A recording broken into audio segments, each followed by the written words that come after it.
Sir, Mahatma ചിന്താലയേശൻ എന്ന പുസ്തകം എഴുതിയിട്ടുണ്ടല്ലോ. ഒപ്പം അനേകം മാധ്യമങ്ങളിലും ചാനലുകളിലും ചിന്താലയേശനെ കുറിച്ച് സംസാരിക്കുകയും ചെയ്തിട്ടുണ്ട്.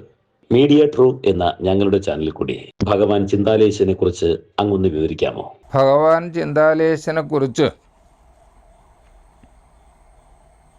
എനിക്ക് സംസാരിക്കാൻ കഴിവുള്ളിടത്തോളം കാലം വീണ്ടും വീണ്ടും സംസാരിക്കാൻ എനിക്ക് യാതൊരു മടിയുമില്ല. ആവർത്തന വിരസത എനിക്ക് വരാത്ത ഒരു വിഷയമാണ് മഹാത്മാ ചിന്താലയേശൻ.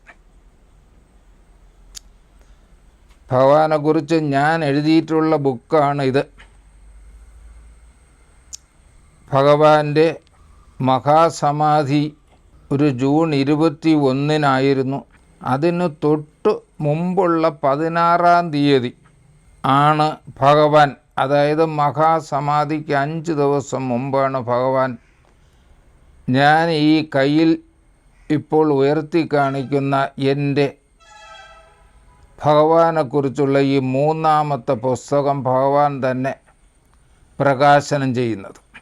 ആ സന്ദർഭത്തിലും അദ്ദേഹം പറഞ്ഞു, പിള്ളേ, നിങ്ങൾക്ക് താല്പര്യമുള്ളിടത്തോളം നിങ്ങൾ ഇനി എന്നെക്കുറിച്ച് എഴുതുകയോ പറയുകയോ ഒക്കെ ചെയ്യണം, ഞാൻ അതിന് നിങ്ങൾക്ക് അനുമതി തന്നിട്ടുണ്ട്. അതെനിക്കൊരു വലിയ അനുഗ്രഹമായി ഞാൻ കാണുകയാണ്. ചിന്താലയേശനെക്കുറിച്ച് ഞാൻ സംസാരിക്കുമ്പോൾ ആദ്യമായി ഞാൻ ഈ ബുക്കിനെ കുറിച്ച് തന്നെ സൂചിപ്പിക്കാം. 3 പ്രാവശ്യമായി എത്രയോ ആയിരം പുസ്തകം ഭഗവാനെക്കുറിച്ച് അടിച്ചു. ചിന്താലയം ട്രസ്റ്റ് പോത്തങ്കോട് ഇപ്പോഴും അവിടെ അത് കൊടുത്തുകൊണ്ടിരിക്കുന്നു. ഞാൻ മനസ്സിലാക്കിയത് ശരിയാണെങ്കിൽ ഒരു 2 ആഴ്ചയ്ക്ക് മുമ്പ് അവിടെ ആ മഹാസമാധി ആചരിച്ച സമയത്ത് അവിടെ ചെന്നപ്പോൾ ഈ 3ാമത്തെ പരിഷ്കരിച്ച പതിപ്പ് പോലും തീരാറായി. ഇനി ഒരു പക്ഷേ അടുത്ത വർഷം വിൽപ്പന നടത്തണമെങ്കിൽ പുതിയതായി ബുക്ക് ഇത് തന്നെ ഇറക്കുകയോ അല്ലെങ്കിൽ ഇതിനെ കുറച്ചുകൂടി പരിഷ്കരിച്ചിറക്കുകയോ ചെയ്യേണ്ട സാഹചര്യമാണ്. അതറിഞ്ഞപ്പോൾ തന്നെ ചിന്താലയേശനെ ഭക്തജനങ്ങൾ എത്രമാത്രം ഹൃദയത്തിൽ ഏറ്റുന്നു എന്നെനിക്ക് മനസ്സിലായി. കാരണം ഇത്രയും ബുക്ക് അവിടെ വന്ന ഭക്തജനങ്ങൾ വാങ്ങിയെന്ന് പറഞ്ഞാൽ അത്രത്തോളം ജനം ചിന്താലയേശനെ മനസ്സ് ഹൃദയ ഉൾക്കൊണ്ടിരിക്കുന്നു. ഇതിനകത്തൊരു വലിയ വിരോധാഭാസമുണ്ട്. അതാണ് എന്നെ ഉള്ളു നിറയെ ചിരിപ്പിക്കാൻ പ്രേരിപ്പിക്കുന്നത്. കാരണം ചിന്താലയേശൻ ജീവിച്ചിരുന്നപ്പോൾ പലരും തന്നെ അദ്ദേഹത്തെക്കുറിച്ച് എഴുതാനും പാടാനും പ്രസംഗിക്കാനും പ്രചരിപ്പിക്കാനും ഒക്കെ തയ്യാറായി. അന്നെല്ലാം അദ്ദേഹം അത് തടഞ്ഞു. എനിക്കൊരു പ്രസിദ്ധിയും വേണ്ട, എന്നെക്കുറിച്ച് ആരും ഒന്നും എഴുതുകയും വേണ്ട, പറയുകയും വേണ്ട, അതൊക്കെ കാലം വരുമ്പോൾ നടക്കേണ്ടതുപോലെ നടന്നുകൊള്ളും. എന്തിന്? ഭഗവാന്റെ സമാധിക്ക് ശേഷമാണ് വാസ്തവത്തിൽ ചിന്താലയേശൻ്റെ ആശ്രമങ്ങളിലെ ഉത്സവങ്ങളും ഗുരുപൂജയും മറ്റ് കാര്യങ്ങളും മറ്റും സമൂഹം വ്യാപകമായി അറിഞ്ഞു തുടങ്ങിയത്. അതുവരെ എല്ലാ ചടങ്ങുകളും സ്വാമിജി നിയന്ത്രിച്ചിരുന്നു എന്ന് മാത്രമല്ല, വളരെ ഒതുക്കി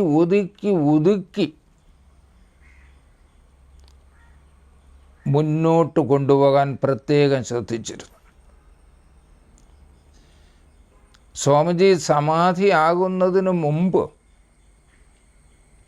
എത്രയോ പേര് വന്നിട്ട് സ്വാമിജിയുടെ പാസ്പോർട്ട് സൈസ് ഒരു ഫോട്ടോയ്ക്ക് വേണ്ടി അവിടെ പലരോടും ചോദിച്ചിട്ടുണ്ട്.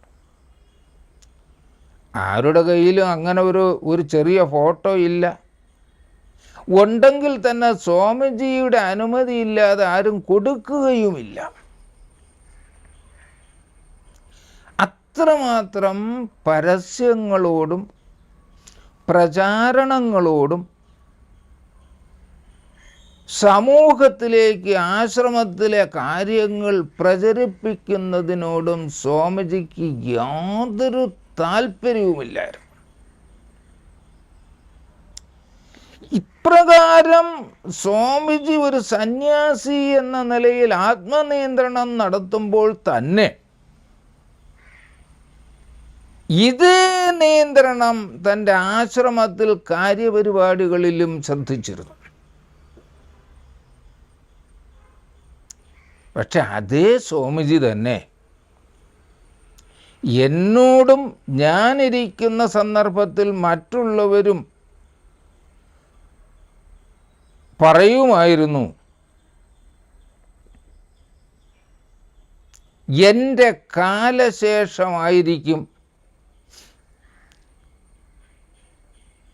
ഞാൻ കൂടുതൽ സ്വീകാര്യനാകാൻ പോകുന്നത്.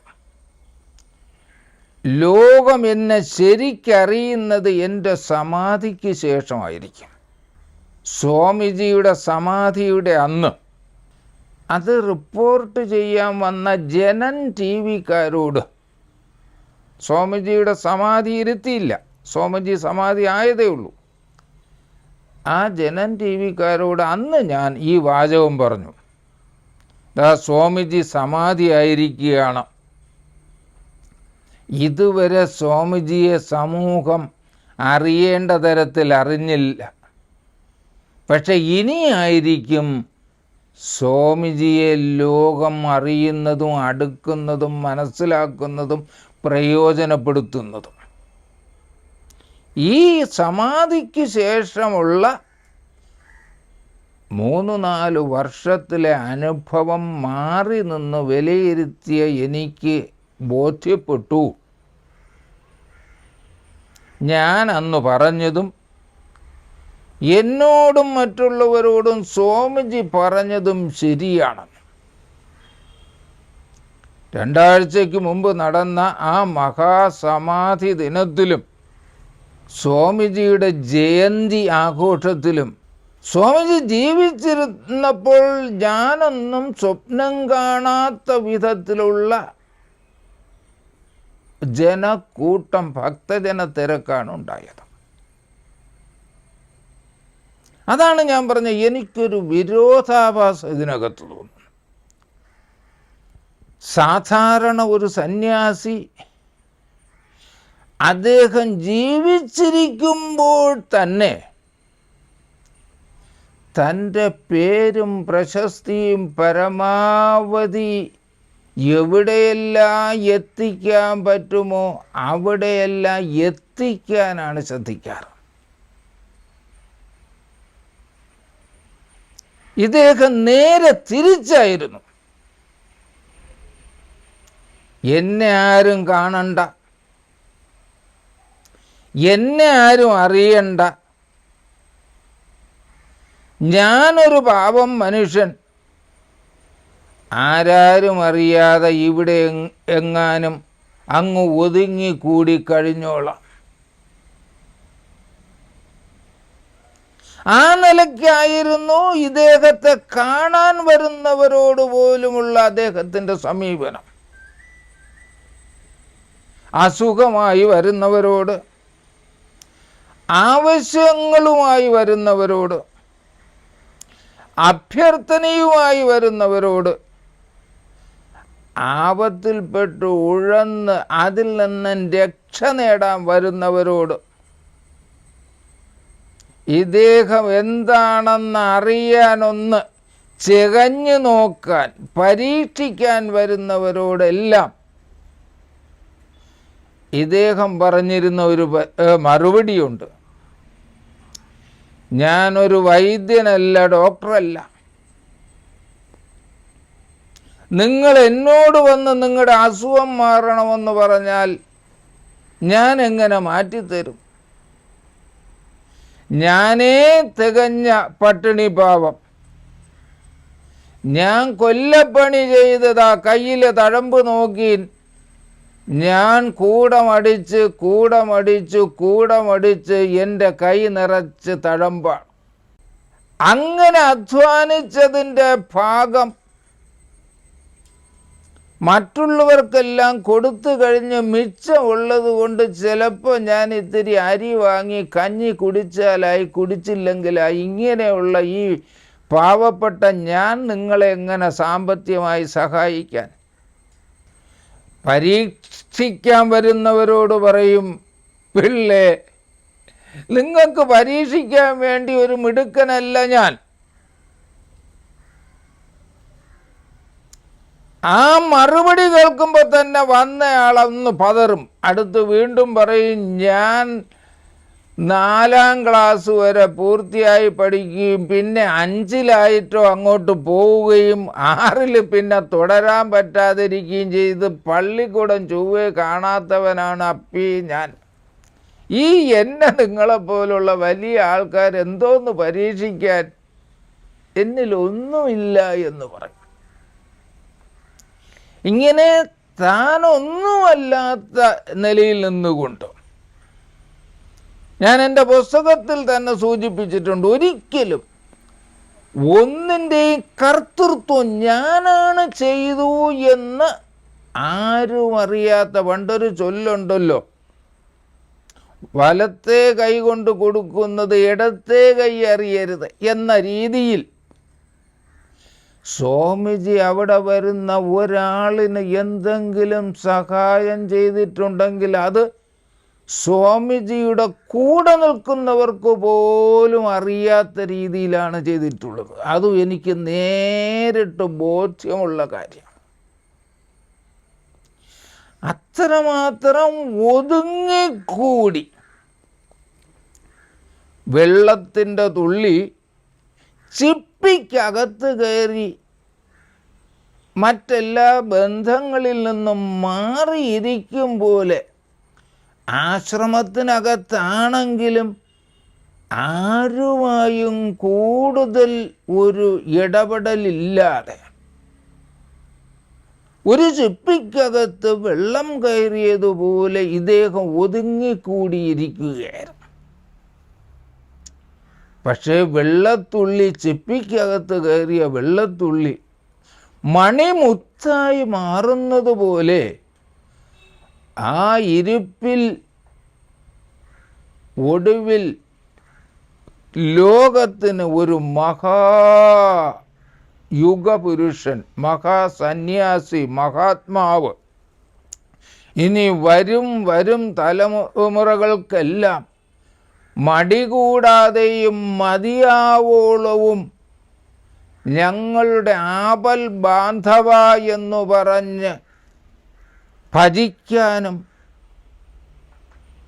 അഭ്യർത്ഥിക്കാനും അപേക്ഷിക്കാനും കഴിയുന്ന ഒരു ഈശ്വരീയ തേജസ്സായി നേരത്തെ ഉണ്ടായിരുന്ന ശരീരമെന്ന് പറയുന്ന ആ ഉടലെന്ന പരിമിതിയെപ്പോലും ഭേദിച്ച് അന്നത്തെ സ്വാമിയെക്കാളും, അന്ന് സ്വാമിത ഇന്നടത്തിരിക്കുന്നു, സ്വാമിത താഴത്തെ ഷെഡിലുണ്ട്, സ്വാമിയത മുകളിലത്തെ ഷെഡിലുണ്ട്, സ്വാമിയത അദ്ദേഹം ജനിച്ച വീട്ടിൻ്റെ തിണ്ണയിലിരിക്കുകയാണെന്ന് ഇന്നടത്തുണ്ടെന്ന് പറയുന്ന സ്വാമി ഇപ്പോൾ എല്ലായിടത്തും ഒരേ സമയത്തുള്ള രീതിയിലാണ് ആൾക്കാരുടെ അനുഭവം. ഒരേ സമയത്ത് പോത്തൻകോട്ട് കാഞ്ഞാമ്പാറയുള്ള ആശ്രമത്തിൽ വന്നണയുന്ന 10,000-കണക്കിന് ഭക്തരുടെ സാന്നിധ്യം മനസ്സിലാക്കി അവരെന്തിനാണോ വന്നിട്ടുള്ളത്, അവർക്ക് പലവിധ ആവശ്യങ്ങൾ കാണും. സ്വാമിജിയുടെ ഭാഷയിൽ പറഞ്ഞ, സ്വാമിജി പലവട്ടം എന്നോട് പറഞ്ഞിട്ടുണ്ട്, സാറേ ഇവിടെ വരുന്നത് 99.75 ആപ്ലിക്കേഷനുമായിട്ടാണ് വരുന്നത്. സ്വാമിജിയുടെ വാക്കാണ് ഞാൻ പറയുന്നത്. ആവശ്യങ്ങളില്ലാതെ ഒരു ആശ്രമത്തിൽ വരുന്ന ഭക്തന്മാർ കുറവാണ് സാറേ. അടുത്തും സ്വാമിജിയുടെ ഒരു വാചകം എടുത്ത് പറഞ്ഞാൽ അത് എന്നെക്കാളും രസമാണ്. അതോ ഈ ആപ്ലിക്കേഷനൊക്കെ നടക്കാത്തതാണ് സാറേ. എൻ്റെ പൂവൻകോഴി മുട്ടയിടണം, എൻ്റെ കാളയ്ക്കൊരു കന്നുണ്ടായിട്ട് ചാകണം, ഇതൊക്കെയാണ് സാറേ ആഗ്രഹങ്ങൾ.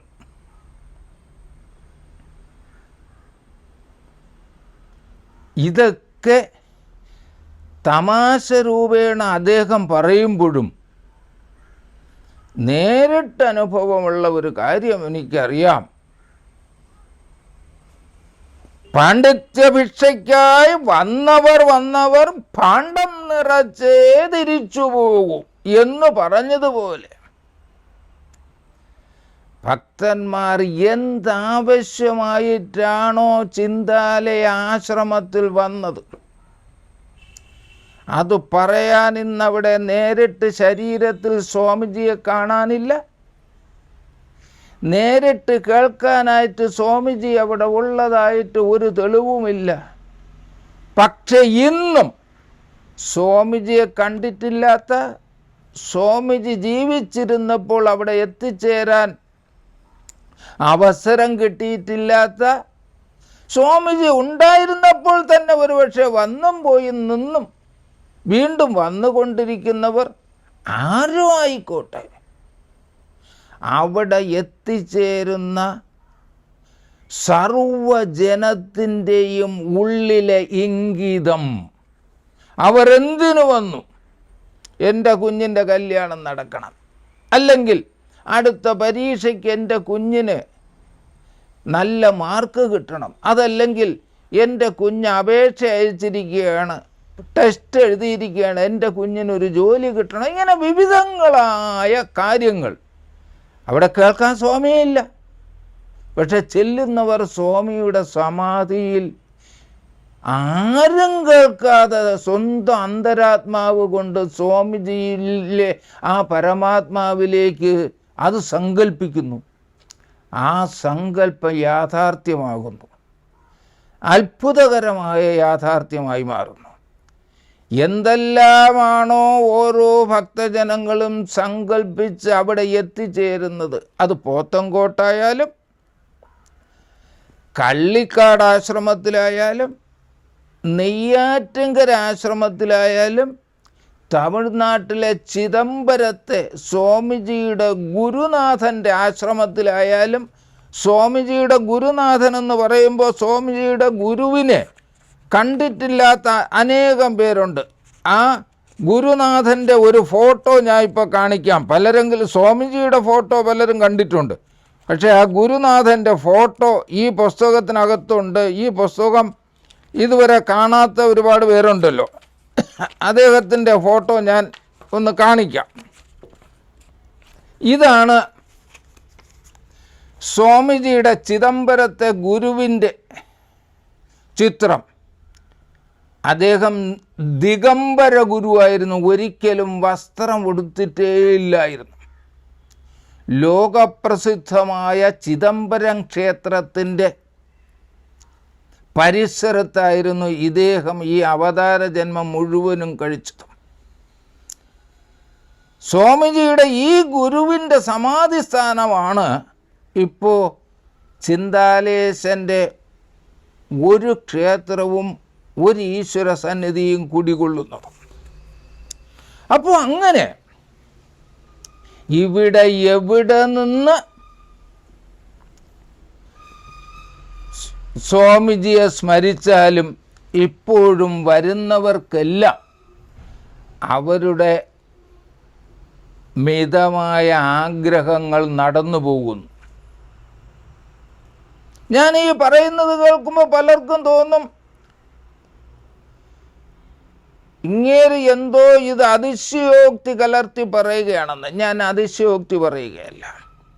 അങ്ങനെ സ്വാമിജിയുമായി ബന്ധപ്പെട്ട എല്ലാ സ്ഥലങ്ങളുമായും പരിചയപ്പെടാനും അവിടെ ചെന്ന ആൾക്കാരുമായി സംസാരിക്കാനും, ഇങ്ങനെ ഒരു പുസ്തകം എനിക്ക് എഴുതേണ്ടി വരുമെന്നൊന്നും ഞാൻ സങ്കല്പിച്ചിട്ട് പോലും ഇല്ലെങ്കിലും സ്വാമിജി ജീവിച്ചിരിക്കുന്ന കാലത്ത് വളരെ നേരത്തെ തന്നെ, സ്വാമിജി ആരോഗ്യത്തോടെ ഇരിക്കുന്ന കാലത്ത് തന്നെ